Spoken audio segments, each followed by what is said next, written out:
Hello everyone, this is doctor Jeevesh Yadav. तो CRAV 2026 का अपन मोस्ट इम्पॉर्टेंट 70 टॉपिक्स अपन देख रहे थे और इसी सीरीज को कंटिन्यू करते हुए आज की क्लास में हम लोग टॉपिक नंबर 8 के विषय में बात करेंगे। स्टार्ट करते हैं। तो आज का टॉपिक, इसके अंतर्गत द्रव्य गुण का ये जो कर्म वाला टॉपिक है, ये बहुत इंपॉर्टेंट टॉपिक है। एक क्वेश्चन फिक्स रहता है, ऐसा मान के चलो। एक मतलब एक तो नहीं बोलेंगे, कम से कम 2 से 3 क्वेश्चन इस टॉपिक से फिक्स रहते हैं।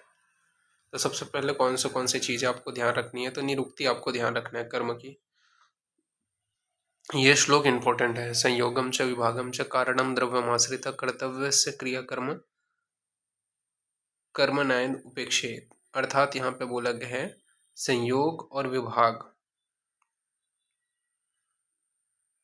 ठीक है। संयोग और विभाग में जो स्वतंत्र कारण होते हैं तथा जो द्रव्य के ऊपर आश्रित होते हैं वह गुण रहित होते हैं, उसे ही क्या कहते हैं? कर्म कहते हैं। तो ये आपको ध्यान में रखना है कि जो संयोग और विभाग में स्वतंत्र कारण हो, जो द्रव्य में आश्रित व गुण रहित हो, उसे कर्म कहते हैं। कर्म जो होता है वो 2 प्रकार का होता है। कितने प्रकार का? 2 प्रकार का।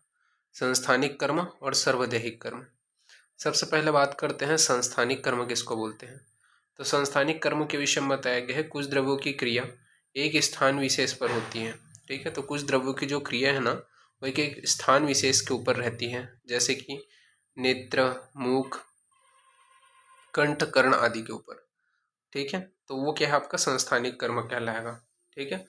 तो जो पर्टिकुलर संस्थान के ऊपर काम करेगा, जैसे नेत्र संस्थान, मुख संस्थान, ठीक है, प्रजनन संस्थान, तो वो संस्थानिक कर्म कहलाएगा। एक होता है सर्वदैहिक कर्म। सर्वदैहिक कर्म नाम से ही समझ में आ रहे हैं, जो औषधि पूरे संपूर्ण शरीर में कार्य करेगा। अपने औषधि जो है द्रव्य विपाक के पश्चात संपूर्ण शरीर में काम करेगा, उसे अपन क्या बोलेंगे? सर्वदैहिक कर्म।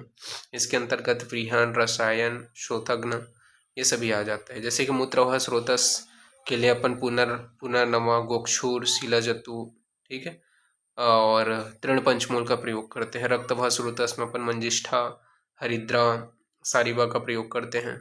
और प्राणवाह स्रोतस में अपन वासा, भारंगी, ब्राह्मी, मंडूक पर्णी, इनका प्रयोग करते हैं। ठीक है, सर्वदैहिक कर्म करते हैं।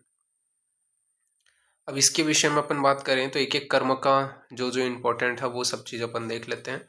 सबसे पहले हम लोग बात करते हैं दीपन कर्म। क्या होता है दीपन कर्म? तो ये श्लोक थोड़ा सा ध्यान रखना। पच्चे नाम वहनी कृच्य दीपनम तद्यथा मिशी, ठीक है, सारंगधर का श्लोक है। जबकि प्रियव्रत शर्मा में बोला है दिव्यत दीप्यत्य अनलम यद्धि दीपनम रामठ यथा। अर्थात ऐसे द्रव्य जो आम का पाचन नहीं करते, ऐसे द्रव्य जो आम का पाचन नहीं करते किंतु जठराग्नि का संकुचन कर देते हैं, ठीक है, उसे क्या बोलते हैं? दीपन द्रव्य कहते हैं। तो जो आम का पाचन नहीं कर रहे हैं, शरीर में जो आम बना हुआ है, पचेत नाम, ठीक है, यानी कि आम का पाचन नहीं कर रहे, वह निकृच्य दीपनम, ठीक है, जो क्या है जठराग्नि का संकुचन कर रहे हैं, उसे अपन दीपन द्रव्य कहेंगे। और इसका उदाहरण है मिशी, ठीक है, मिश्री हो गया, सौंफ हो गया, ठीक है, ये है। इसके अलावा पिपली, चित्रक, दीपनी महाकसाय के जो द्रव्य हैं, ठीक है, वो आ जाएंगे। ये क्या होते हैं? मधुर तिक्त रस वाले होते हैं, मधुर विपाकी और शीतवीर्य वाले होते हैं, ठीक है। तो जो आपके दीपन या फिर बोल सकते दीपन कर्म करने वाले जो द्रव्य होते हैं मधुर तिक्त रस वाले होते हैं, मधुर विपाक शीतवीर्य वाले होते हैं। ये क्या है? आपके दीपनीय द्रव्य होते हैं। दीपनीय जो द्रव्य होते हैं वो अग्निगुण प्रधान होने के कारण अग्निगुण प्रधान होते हैं तथा पाचक पित्त की अल्प मात्रा में वृद्धि कर देते हैं, ठीक है। तो ये क्या होते हैं? दीपनीय जो द्रव्य होते हैं वो अग्निगुण प्रधान होते हैं और पाचक पित्त की अल्प मात्रा में वृद्धि कर देते हैं। दीपन द्रव्य जो होते हैं वो क्या होते हैं? कटु, अम्ल, लवण तथा तीक्ष्ण, लघु, उष्ण गुण वाले भी होते हैं। मिश्री जो होता है वो लघु गुण वाला होता है। तो जो दीपनीय द्रव्य होते हैं वो क्या होता है? कटु, अम्ल, लवण तथा तीक्ष्ण, लघु, उष्ण गुण वाले होते हैं। मिश्री जो है वो लघु गुण वाला होता है। तो ये थोड़ा ध्यान में रखना है, ठीक है। तो ये हो गया दीपन कर्म। फिर नेक्स्ट अपन आगे आते हैं, बात करते हैं पाचन कर्म के विषय में। तो पाचन कर्म के यहाँ पे क्या बताया गया है श्लोक? तो पच्यताम न वहनी च कुर्यात् तद्यथा पाचनम नागकेशर वद्वित चित्रो दीपन पाचनम, अर्थात जो द्रव्य आम का पाचन कर दे किंतु जठराग्नि का संरक्षण न करें, उन द्रव्यों को क्या कहेंगे? पाचन द्रव्य कहेंगे। ठीक है, तो जो द्रव्य क्या है आपका? आम का पाचन कर दें लेकिन जठराग्नि का संरक्षण न करें, ऐसे द्रव्यों को पाचन द्रव्य कहेंगे। इसका उदाहरण है नाक केसर। ठीक है, सुश्रुत ने जो वचादि गण हो गया, ठीक है, जीरक हो गया, वत्सनाभ हो गया, इनको इसके अंतर्गत रखा है। तो जो द्रव्य आम का पाचन करे किंतु जठराग्नि का संरक्षण न करे, ऐसे द्रव्य को पाचन द्रव्य कहते हैं। उदाहरण के लिए नाक केसर। सुश्रुत ने वचादि गण को इसके अंतर्गत रखा है, साथ ही साथ जीरक और वत्सनाभ इसके अंतर्गत आते हैं। ठीक है, पाचन द्रव्य जो है वो अग्नि व वायु महाभूत प्रधान होते हैं। तो पाचन द्रव्य क्या होते हैं? अग्नि व वायु महाभूत प्रधान होते हैं। फिर बात करते हैं अनुलोमन के विषय में। तो अनुलोमन ने बोला है कृत्वा पाक मलानाम यद्दित्वात् बंधन मधो नयेत तच्च अनुलोमनम गेया यथा प्रोक्ता हरित की। ठीक है, तो जो द्रव्य जो बद्ध मल है वह दोष है, उसको पकाकर तथा मल के बंधन को तोड़कर अधोमार्ग से उसे बाहर निकालते हैं। ठीक है, तो जो द्रव्य बद्ध जो मल है वह दोष है, उसको पकाकर वह मलों के बंधन को तोड़कर उसे अधोमार्ग से बाहर निकाल देते हैं। ऐसे द्रव्य को क्या कहते हैं? अनुलोमन द्रव्य कहते हैं। ऐसे द्रव्य को क्या कहते हैं? अनुलोमन द्रव्य कहते हैं। तो जो द्रव्य बद्ध जो मल है दोष है, उसको पकाकर तथा मल के बंधन को तोड़कर उसे अधोमार्ग से बाहर निकाल देते हैं, ऐसे द्रव्य को अनुलोमन द्रव्य कहते हैं। इसके उदाहरण हैं आपके हरितकी, द्राक्ष, शतपुष्प। तो हरितकी, द्राक्ष, शतपुष्प ये सभी इसके उदाहरण हैं। फिर नेक्स्ट है आपका संसमन। तो संसमन कर्म क्या होता है? तो संसमन कर्म के यहाँ पे श्लोक बताया है, न शोध्यति न दृष्टि, न शोध्यति न दृष्टि समान दोष दोषात शोधनात् समीकरोति विषमासनम तद्यथा अमृतम। ठीक है, तो जो क्या करते हैं संसमन द्रव्य जो है क्या करते हैं, उनका काम क्या होता है? तो समान अवस्था के दोषों को शोधित करते हैं, मतलब दोषों को शरीर से बाहर नहीं निकालते। ठीक है, उनको क्या है? शरीर में ही इक्वल कर देते हैं, संसमन द्रव्य कहलाते हैं। संसमन जो द्रव्य होते हैं वो मृदु मध्यम वीर्य वाले होते हैं। ठीक है, तो जो शरीर में जो दोष है, ठीक है, उनका क्या है? बाहर ना निकाल करके उसको शरीर में ही समावस्था में ला देते हैं, ऐसे द्रव्य को संसमन द्रव्य कहते हैं। ये जो द्रव्य होते हैं मध्यम वीर्य वाले होते हैं, मधुर रस तथा गुरु शीत स्निग्ध व पिच्छल गुण वाले होते हैं, मृदु मधुर विपाकी होते हैं। ठीक है, और जो द्रव्य होते हैं प्रायः संसमन द्रव्य होते हैं। संसमन द्रव्य अधिक मात्रा में देने से दोषों को कुपित कर देते हैं। तो संसमन द्रव्य अधिक मात्रा में देने से ये क्या कर देता है? दोषों को कुपित कर देते हैं। इसके एग्जाम्पल है अमृता यानी कि गुड़ुची, ये आपको याद रखना है। फिर संसमन के बाद नेक्स्ट है आपका स्त्रंसन। तो स्त्रंसन में क्या बोले हैं? पक्तव्यो यत पक्तव्ये श्लिष्ट कोष्ठमलादिकम नत्यध स्त्रंसनम तद्यथा शात कृत्वा मालक।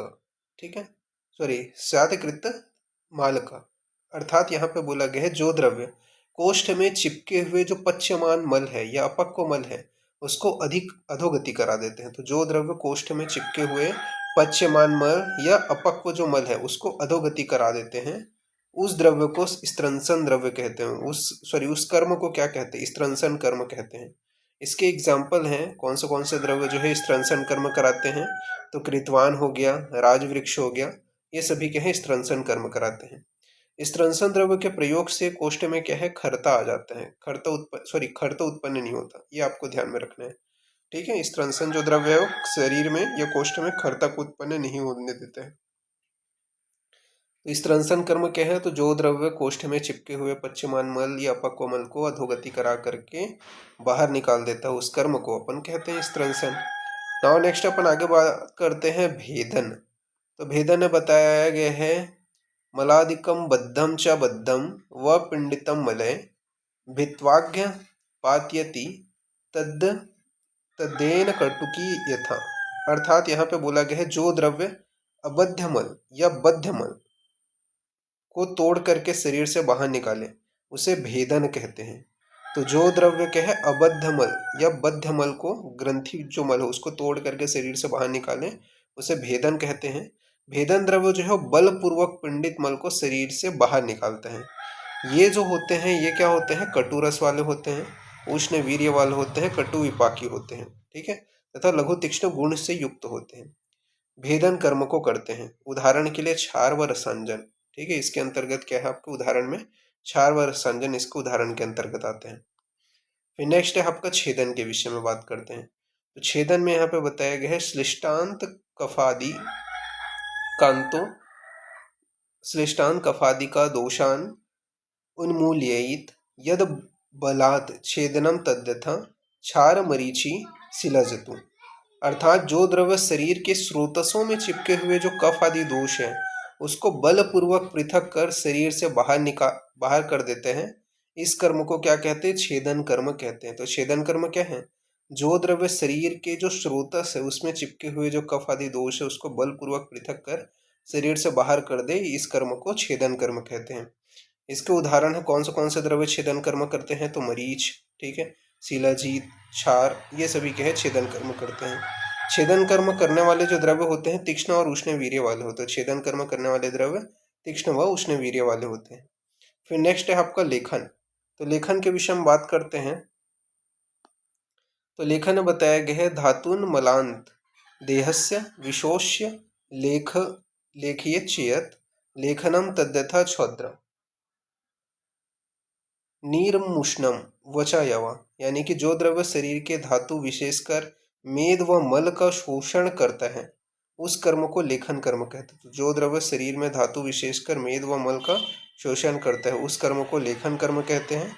और उष्ण जल वचा और यव इसके अंतर्गत आते हैं, ठीक है। तो लेखन कर्म करने वाले द्रव्य कौन से, उष्ण जल वचा और यव, ये लेखन क्रिया को करते हैं, ठीक है। लेखन जो द्रव्य होते हैं मुख्य रूप से उष्ण वीर्य कटु विपाकी होते हैं। तो लेखन द्रव्य जो होते हैं मुख्य रूप से उष्ण वीर्य कटु विपाकी होते हैं। लेखन द्रव्य में अग्नि व वायु महाभूत की अधिकता होती है, तो ये आपको ध्यान में रखना है। फिर नेक्स्ट है आपका ग्राही।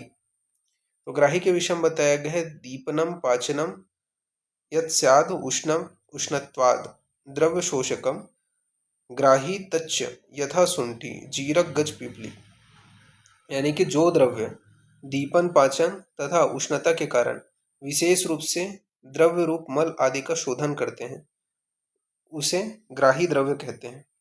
ग्राही द्रव्य जो होता है वो अग्नि महाभूत प्रधान होता है। तो जो द्रव्य दीपन पाचन तथा उष्णता के गुण की विशेष के रूप से द्रव्य स्वरूप मल आदि का शोधन कर दे, ठीक है, तो ऐसे द्रव्य को ग्राही द्रव्य कहते हैं। ग्राही जो द्रव्य होता है अग्नि महाभूत प्रधान होता है। उदाहरण के लिए आपका शुंठी, जीरा, पिपली और गज पिपली, ये सभी ग्राही द्रव्य को उदाहरण है। फिर रेचन के विषय में बात करते हैं। तो रेचन में बताया गया है विपक्वम यद पक्वम व मलादि द्रवांत नयेत रेच्यत्यापि तज्जेय रेचनम त्रिविध तथा, यानी कि जो द्रव्य अपक्व या पक्व मल को द्रवीभूत कर वेग पूर्वक बाहर निकाले। तो जो द्रव्य अपक्व या पक्व मल को द्रवीभूत कर वेग पूर्वक बाहर निकाले वे रेचन द्रव्य कहलाते हैं। तो जो द्रव्य अपक्व या पक्व मल को द्रवीभूत कर वेग पूर्वक बाहर निकाले वे रेचन द्रव्य कहलाते हैं। उदाहरण के लिए आपका आता है त्रिविध। रेचन द्रव्य तीक्ष्ण गुण वाले तथा उष्णता के कारण मल के द्रवित कर बाहर निकालते हैं। तो रेचन जो द्रव्य होते हैं तीक्ष्ण गुण वाले होते हैं तथा उष्णता के कारण मल को द्रवित करके बाहर निकालते हैं। उदाहरण के लिए स्नायपत्र हो गया। और पित्त विरेचक जो द्रव्य होते हैं उसके अंतर्गत एला और कुटकी आता है। तो पित्त विरेचक द्रव्य के अंतर्गत एला और कुटकी आता है, ये आपको ध्यान में रखना है। फिर वामक द्रव्य के विषय में बात करते हैं। तो वामक द्रव्य के विषय में याद रखना है कि अपक्व पित्त श्लेष्माणु बलात् ऊर्ध नये तुयत वमनम ततिहि कि वमनम ततिहि विकेय मदनस्य फल यथा, यानी कि जो द्रव्य शरीर के ऊर्ध भाग से अपक्व पित्त व श्लेष्मा यानी कि कफ को बलपूर्वक बाहर निकालते हैं वो वामक द्रव्य कहलाते हैं। तो जो द्रव्य शरीर के ऊर्ध भाग से क्या है आपका अपक्व पित्त और श्लेष्मा कफ को बलपूर्वक बाहर निकालते हैं वो वामक द्रव्य कहलाते हैं। वामक जो द्रव्य होते हैं वो क्या है आग्नेय वायु गुण प्रधान होते हैं, ठीक है। तो वायु और आग्नेय गुण से युक्त होते हैं और वायु और आग्नेय गुण से युक्त होने के कारण दोषों की जो गति है वो ऊर्ध्व करके उसको बाहर निकाल देते हैं। इसके अंतर्गत मदन फल, बिंबी, ठीक है, इक्ष्वाकु और वचा आते हैं। वामक जो द्रव्य होते हैं वो तिक्त रस प्रधान होते हैं, वह अरुचिकारक होते हैं। तो वामक द्रव्य क्या है? तिक्त रस प्रधान व अरुचिकारक होते हैं। इनका जो प्रयोग है वह अमाशय समुत्थ व्याधि में वमनोपग यानी कि जो महाकषाय है उनका प्रयोग किया जाता है। अमाशय समुत्थ व्याधियों में अपन करते हैं। वमनोपग जो आपके हैं, जैसे कि आपका मधुयष्टि हो गया, मधु हो गए, संधव लवण हो गए, ये सभी आ जाते हैं वमनोपग के अंतर्गत। फिर नेक्स्ट आपका आ जाते हैं संशोधन। तो संशोधन में बताया गया है स्थानाद बहिर्निर्य ऊर्ध अधो व मल संचय देह संशोधनम तस्य तस्यात्। तो यहाँ पे आपका कदली फल यथा, ठीक है। तो यहाँ पे अपन क्या है किसका देवदारी फल यथा, सॉरी देवदारी फलम यथा, अर्थात यहाँ पे ये बोला गया है जो द्रव्य शरीर में संचित मल को ऊर्ध्व या अधोभाग से बाहर निकाल दे उसे क्या कहेंगे? संशोधन कर्म कहेंगे, ठीक है। तो जो द्रव्य शरीर में संचित जो मल है उसको ऊर्ध्वभाग या अधोभाग से बाहर निकाल दे उसे संशोधन कर्म कहेंगे, ठीक है। और इसका उदाहरण है देवदारी का फल, ठीक है। तो ये आपको ध्यान में रखना है। और नेक्स्ट अपन आगे बढ़ते हैं, स्तंभन के विषय में बात करते हैं। तो स्तंभन में बताया गया है, क्या बोला गया है? रोक्षात कषायत्वात् लघुपाक अच्छ यद्वेले वात कृत स्तंभनम तस्या तद्यथा वत्सक कटु करोति। अर्थात यहाँ पे बोला गया है जो द्रव्य कसाय रस, लघु विपाक, रुक्ष गुण व शीत वीर्य से वात की वृद्धि कर द्रव्यभूत जो पुरुष है उसका शोधन करें, स्तंभन कहलाता है। तो जो द्रव्य कसाय रस, लघु विपाक, रुक्ष गुण व शीत वीर्य से वात की वृद्धि कर द्रव्यभूत पुरुष का शोधन करता है उसे स्तंभन कहते हैं, और यह स्तंभन कहलाता है। इसका उदाहरण है वत्सक। स्तंभन जो होता है उसमें क्या है? पुरुष के द्रव्यांश का शोषण वायु के द्वारा होता है। जब पुरुष आम रहित हो तथा पुनः द्रव्य मल की प्रवृत्ति हो जाती है तो स्तंभन द्रव्य का प्रयोग करते हैं। जो द्रव्य कसाय रस वाले होते हैं किंतु कटु विपाकी व शीत वीर्य वाले न हो वे द्रव्य जो है स्तंभन का कर्तव्य नहीं करते हैं। तो ये चीज थोड़ा ध्यान में रखना है। फिर बात करते हैं रसायन के विषय में। तो रसायन में क्या बताया गया है? रसायनम न तच्चगेय यद जरा व्याधिनाशनम यथा अमृता रुदंती च गुगलुष्य हरितकी, यानी कि जो द्रव्य प्रशस्त रस, रक्त आदि धातुओं की वृद्धि कर बल, ओज, मेधा, स्मृति, प्रभा, वर्ण व स्वर को उत्पन्न करता है। तो जो द्रव्य प्रशस्त रस, रक्त आदि धातु की वृद्धि कर बल, ओज, मेधा, स्मृति, प्रभा, वर्ण, स्वर को उत्पन्न करता है, यह जो द्रव्य जरा व्याधि नाश कर पुरुष को दीर्घ जीवन प्रदान करता है वे रसायन कहलाते हैं। रसायन 3 प्रकार के होते हैं, ठीक है। एक होता है आपका नैमित्तिक रसायन जो व्याधि नाशक या आयु की वृद्धि करते हैं। इसके अलावा होता है शाम सिद्धिक रसायन और नैसर्गिक रसायन। चरक ने अधिकतर नैमित्तिक रसायन का वर्णन किया है, उदाहरण के लिए जैसे कि च्यवनप्राश, ठीक है। शाम सिद्धिक रसायन क्या होता है? तो शाम सिद्धिक रसायन यहाँ पे बताया गया है कि वे रसायन जिसका उपयोग आयु वृद्धि हेतु तथा स्वास्थ्य बनाए रखने हेतु उपयोग करते हैं उसे सांसिद्धिक रसायन कहते हैं, उदाहरण के लिए भल्लातक और वर्धमान पिपली। फिर नेक्स्ट है आपका नैसर्गिक रसायन।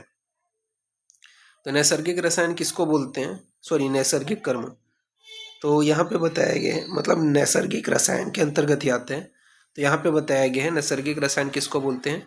तो सामान्य आहार विहार जो उत्पत्ति से ही रसायन कर्म करते हैं वह नैसर्गिक रसायन कहलाते हैं। तो सामान्य आहार विहार जो उत्पत्ति से ही रसायन कर्म करते हैं या रखते हैं उसे नैसर्गिक रसायन कहते हैं। ये जो होते हैं मृदु सूक्ष्म, प्रायः शीत अल्प स्निग्ध गुणयुक्त होते हैं। उदाहरण के लिए अंतरिक्ष जल हो गया, संधव लवण हो गया, सालीषष्ठी हो गया, हिरण का मांस हो गया, मूंग की दाल हो गया, ये नैसर्गिक रसायन के अंतर्गत आते हैं। इसके अलावा और क्या, उनसे उदाहरण के लिए अमृता जो है उदाहरण है किसका? रसायन का।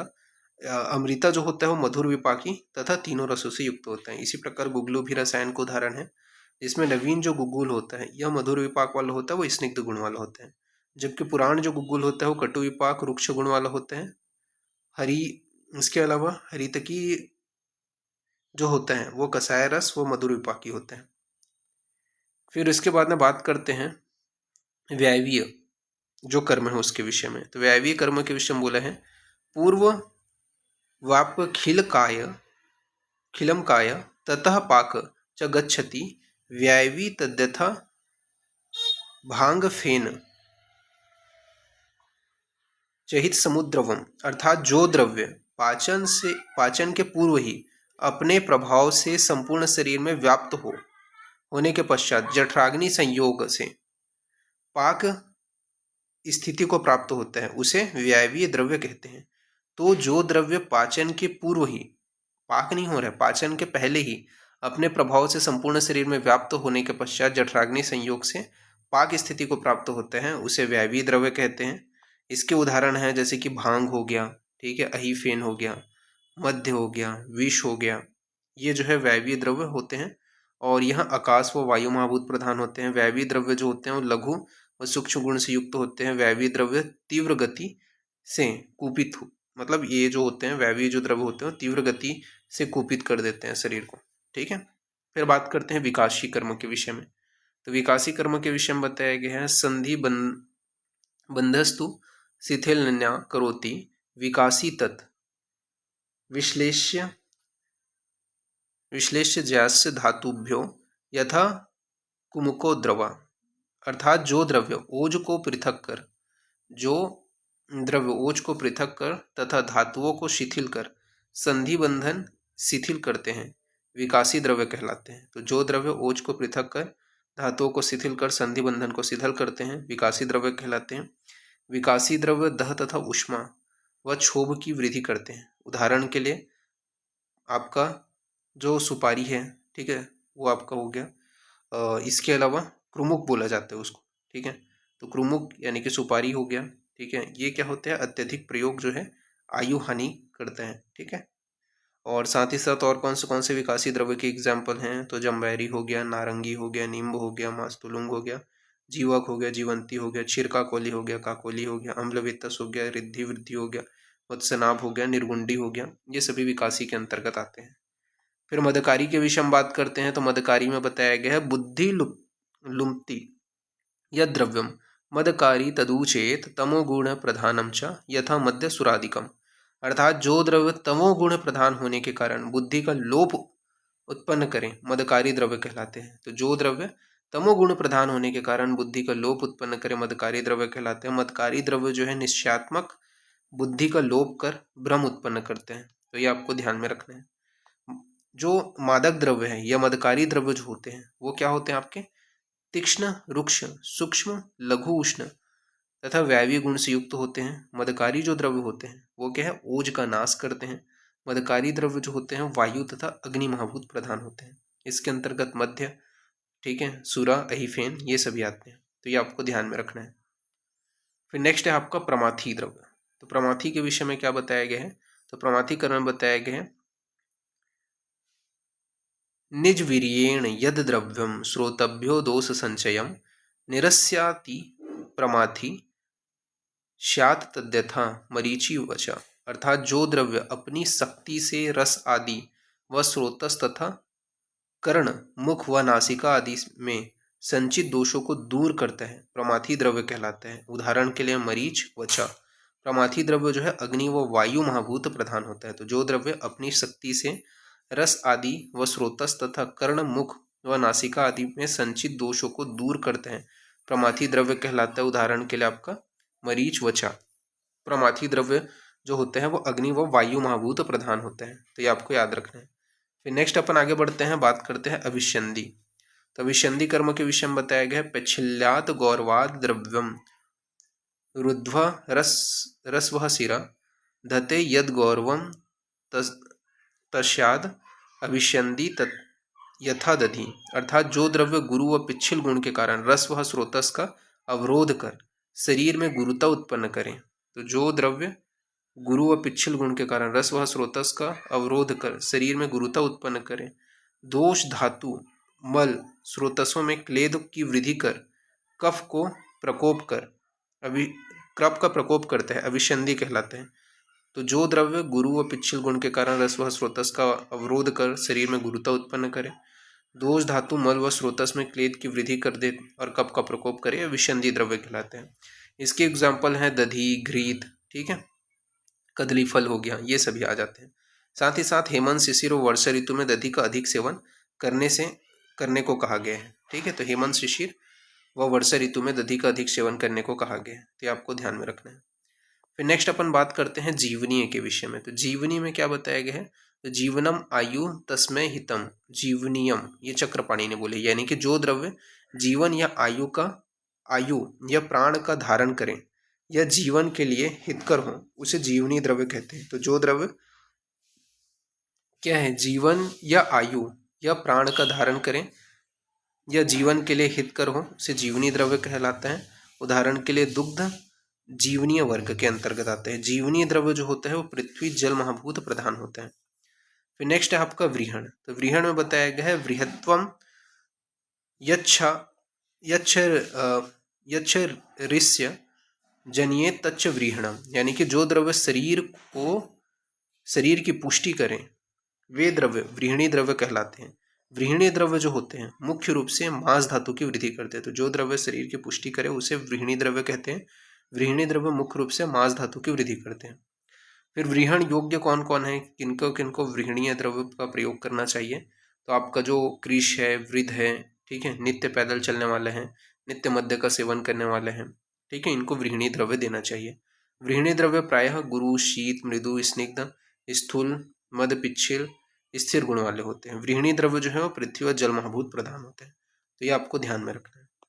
फिर मेध्य के विषय में बात करते हैं। तो मेध्या हिम मेध्या धी धृति स्मृति रूपांते मेध्य वर्धयति यत्, अर्थात क्या बोला गया है, बुद्धि को बढ़ाने वाला द्रव्य जो है वो मेध्य द्रव्य कहलाता है। उदाहरण के लिए आपका वचा, स्वर्ण और घृत, ठीक है, बुद्धि को बढ़ाने वाला जो द्रव्य है वही मेध्य द्रव्य कहलाता है, वचा, स्वर्ण और घृत। मेध्य रसायन के विषय में बताया गया है कौन से आपके मेध्य रसायन, तो मंडूक पर्णी स्वरस, यष्टि मधु का चूर्ण, ठीक है, शंख पुष्पी का पंचांग और गुड़ुचि पत्र स्वरस। कुछ द्रव्य प्रभाव से मेध्य होते हैं जैसे कि गुड़ुचि और इंद्रिय। उष्ण वीर्य वाले जो द्रव्य हैं, ठीक है, मुख्य रूप से ग्रहण शक्ति व स्मरण शक्ति की, तथा शीत वीर्य वाले जो द्रव्य होते हैं वो बुद्धि की धारण शक्ति को पुष्ट करती हैं। उदाहरण के लिए आपका हरितकी, सिद्धार्थक यानी कि सरसों, मसी यानी कि जटामांसी और विदारी, तो ये आपका आ जाता है। फिर वजीकरण के विषय में बात करते हैं। तो वजीकरण में बताया गया है यस्माद द्रव्याद वेत्स स्त्रीषु हर्षो वजीकरम च तत् यथा नागबलाघ्य स्यु बीज च कपिकच्छुजम, अर्थात जिस द्रव्य के सेवन से शुक्र और हर्ष की वृद्धि होती है उसे वजीकरण कहते हैं। ठीक है, तो जिस द्रव्य के सेवन से शुक्र और हर्ष की वृद्धि होती है उसे वजीकरण कहते हैं। वृक्ष जो द्रव्य होते हैं वो धातुओं का वर्धन करते हैं। ठीक है, यह आवश्यक नहीं है कि वृक्ष जो द्रव्य है वो वजीकरक हो। उदाहरण के लिए हाथी, नागबला, ठीक है, नागबला को क्या बोलते हैं, हाथी के समान बल होने के कारण नागबला कहा जाता है। मतलब नागबला का सेवन करने के पश्चात जो है बल की वृद्धि कैसी होती है, हाथी के समान हो जाती है। तो ये आपका वजीकरण द्रव्य का एग्जाम्पल है। जो किंचित गुण वाले होते हैं वो हर्ष गुण से युक्त होते हैं। साथ ही साथ यहाँ पे शुक्र जनन के विषय में बताया गया। तो शुक्र जनन बोला गया है कि मधुर स्निग्ध जीवनी गुण से युक्त जो द्रव्य होते हैं वो शुक्रजनक होते हैं, जैसे कि जीवक। तो मधुर स्निग्ध व जीवनीय गुण से जो युक्त द्रव्य होते हैं वो शुक्रजनक होते हैं, जैसे जीवक। शुक्र रेचक के विषय में बताया गया। उदाहरण के लिए विरेती फल होता है जो शुक्र जनन और रेचन दोनों का काम करते हैं। उदाहरण के लिए मांस और उड़द। शुक्र फल जो होता है वो जाति फल आता है और शुक्र शोषक जो है वो हृतिकी है। नेक्स्ट है आपका लंघन। तो यद किच्चित लघ्वकरम देहम तत्लंघनम स्मृतम, यानी कि जो शरीर में लघुता उत्पन्न करे उसे लंघन द्रव्य कहते हैं। लंघन जो द्रव्य होते हैं वो वायु व अग्नि महाभूत प्रधान होते हैं। लंघन जो द्रव्य होते हैं लघु, तीक्ष्ण, रुक्ष, खर, कठिन गुण से युक्त होते हैं। ठीक है, तो ये आपको याद रखना है। इसका उदाहरण है आपका यव और लाजा। ठीक है, तो इस प्रकार से ये जो टॉपिक है वो यहाँ पे आपका फिनिश होता है। नेक्स्ट क्लास में आगे कंटिन्यूएशन करेंगे। अभी के लिए इतना ही। Thank you.